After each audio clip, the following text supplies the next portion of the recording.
विक्रम बेताल की पहली कहानी इस प्रकार है। एक समय की बात है, मिथिला में उदयदित्य नामक एक बुद्धिमान राजा थे। वे अपनी प्रजा को बहुत प्रिय थे।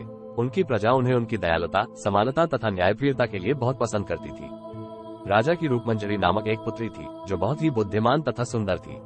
रूपमंजरी को जो भी देखता था बस देखता ही रह जाता था। जब वो विवाह के योग्य हुई तो उसके लिए ढेरों रिश्ते आने लगे। राजा और रानी के लिए अच्छे का चुनाव करने की समस्या खड़ी हो गई। एक दिन उदयादित्य अपने सजे हुए दरबार में बैठे थे, तभी एक सुंदर राजकुमार वहां आया।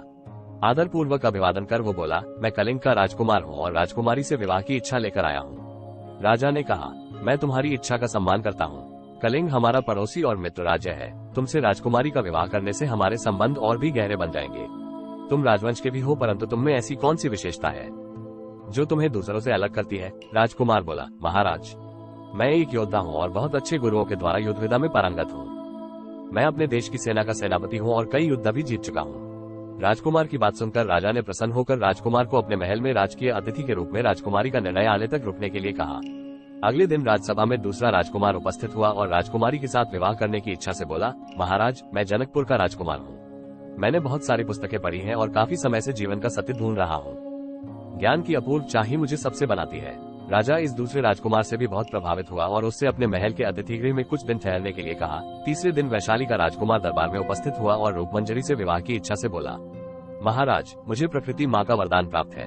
मैं पशु पक्षियों की भाषा को समझ सकता हूँ। राजा ने उसके गुण की प्रशंसा करते हुए उसे भी महल के अतिथि गृह में राजकुमारी के निर्णय तक रुकने के लिए कहा। चौथे दिन मालवे देश का राजकुमार आया। उसने भी राजकुमारी से विवाह की इच्छा बताते हुए कहा, महाराज, मैं बहुत ही धनी राज्य का राजकुमार हूँ।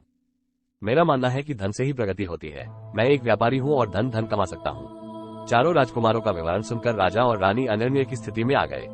उन्हें कुछ समझ नहीं आ रहा था कि वे किसे अपनी पुत्री के योग्य वर चुने। उन्होंने अंत में निर्णय राजकुमारी पर ही छोड़ दिया। इतना कहकर बेताल रुक गया और राजा से पूछा, विक्रमादित्य, आप ही बताइए, राजकुमारी को किसे चुनना चाहिए? बुद्धिमानी और सुंदरता के हिसाब से कौन सबसे अधिक योग्य वर है? विक्रमादित्य ने तुरंत सोच उत्तर दिया, यदि राजकुमारी सच में बुद्धिमान है तो वो कलिंग के राजकुमार को चुनेगी।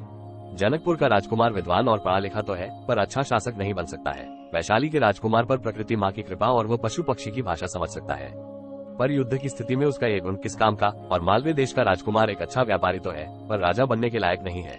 यदि राजकुमारी समझदार है तो वो अपने लोगों के भले को देखते हुए कलिंग के राजकुमार को ही चुनेगी। तुम सही हो राजन। ऐसा कहकर बेताल बहुत जोर से हंसता हुआ बेताल उड़कर वापस पीपल के पेड़ पर जाकर वापस पहले की तरह लटक जाता है। इसी के साथ पहली बेताल की कहानी खत्म होती है।